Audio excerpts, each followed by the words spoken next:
அன்பு தம்பி விஜய் அவர்களின் எந்த ஒரு கூட்டமாயிருந்தாலும் மக்கள் திரட்சியாக அலி அலியாக எண்ணிலடங்காத மக்கள் வருவதை தமிழக அரசும் தமிழக காவல்துறையும் நன்கறிந்திருக்கின்றார்கள். இந்த அநியாயமாக உயிர்களை இழந்த எமது தமிழக தொப்புள் கொடி உறவுகளின் துயரங்களுக்கு திமுக அரசும் தமிழக போலீசாரும் தான் காரணமாக இருந்திருக்கின்றார்கள் என்பது வெளிப்படை.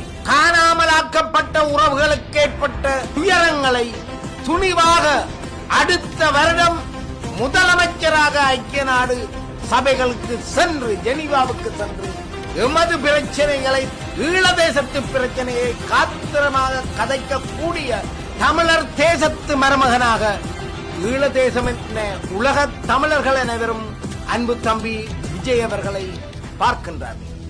கடந்த காலத்தில் எப்படி முள்ளிவாய்க்காலில் எமதினம் கொல்லப்படும் பொழுது கருணாநிதி அவர்கள் ஒரு பொய்யான உண்ணாவிரதத்தை தொடங்கி எமது மக்களை பலி கொடுத்து விட்டார் என்ற கவலை இன்றைக்கும் தமிழினத்துக்கு ஈழதேச மக்களுக்கு இருக்கின்றது.